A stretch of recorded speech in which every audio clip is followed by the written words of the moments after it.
Hi, good afternoon sa ating lahat. Sana sa mga pinagsasabi ko, kasi mga experience ko lang naman yung mga sinasabi ko, guys. Kasi alam nyo naman na galing tayo sa mahirap, na pinakamahirap sa buhay. Alam nyo yan at nakita nyo yan kung paano kami nabuhay.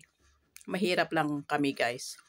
Pero dahil sa determination at saka diskarte at sa pag-a-abroad na rin. Kasi ang pag-a-abroad hindi lang basta-basta. Kasi kung hindi ka matyaga, uuwi kang walang naipon. Or uuwi kang walang napundar. Ganun yun. Ang pag-a-abroad is kailangan may target ka kung anong gusto mo sa buhay. So, hayon, yung mga pangarap natin sa buhay, unti-unting nakakamit natin dahil sa pag-abroad. Pero hindi lahat sa pag-abroad ay swerte.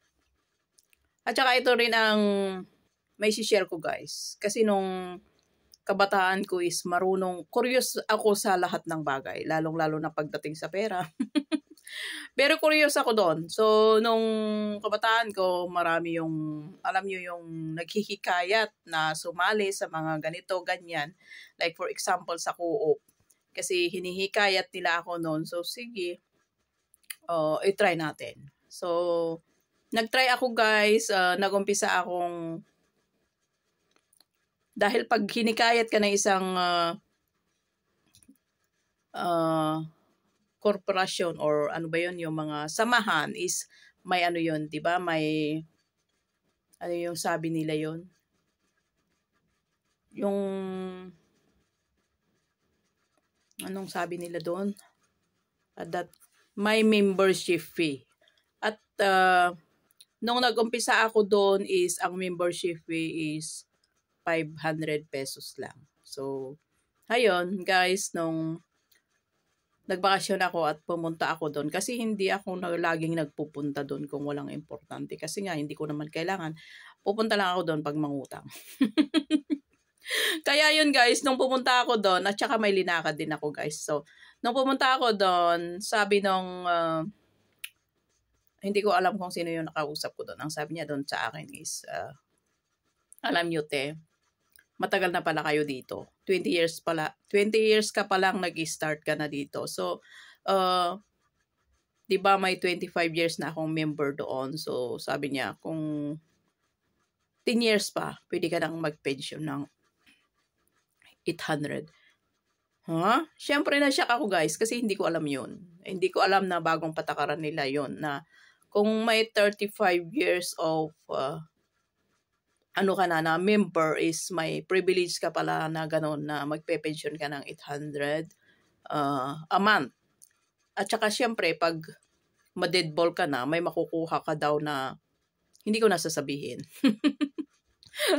At syempre, malaki-laki din. Sobra-sobra ba sa kabaong? Sabay ka, no?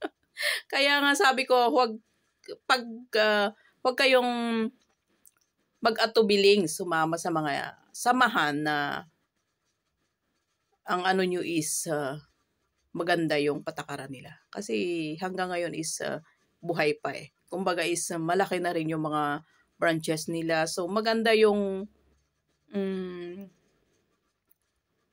ano nila doon. Kasi kung ang korporasyon ay hindi maganda yung patakaran ay mawawala yan.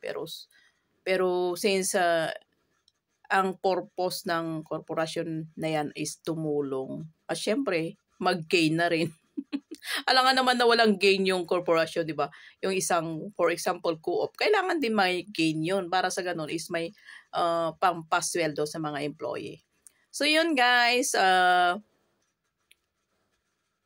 nasyak ako sa nalaman ko kasi at biro mo naman, magpe-pension daw ako ng 800. Ay nako, nag-umpisa lang ako ng guys, ng 500 pesos na membership fee. Yun ang membership fee namin doon.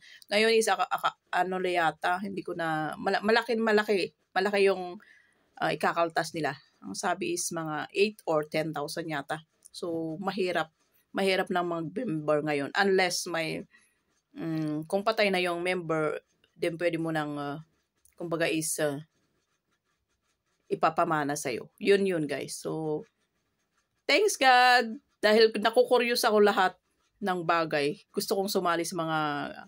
Pero hindi ako basta sumasali guys. Gusto ko yung... kumbaga is yung talagang may intention. Kasi may mga naghihikayat sa'yo na mag-member ka na ganito, ganyan. Kasi marami dito ang mga na-scam sa Hong Kong. Nag-member sila ng... Hindi ko alam. Mas malaki pa yung mga membership nila dito. Pero wala silang napala. Kung yung pera nila is walang nangyari. So, kaya kayo mga kaanakan, mag-start na kayo. Lagi kong sinasabi sa inyo, mag-start na kayo. Huwag niyong baliwalain yung tinatabi niyong mga piso-piso dahil maiipon din yan. Yun ang sabi ko sa inyo, mag-umpisa na kayo. Sabi ko mag-umpisa na kayo, ang titigas ng ulo ninyo. Joke lang! Pero totoo yun, guys. Mag-umpisa, habang bata ka pa is mag-umpisa ka ng mag-ipon. Magtiwala ka rin pagkatiwala mo rin yung pera mo. Pero syempre sa mga legit, kasi legit naman yung co-op natin, di ba?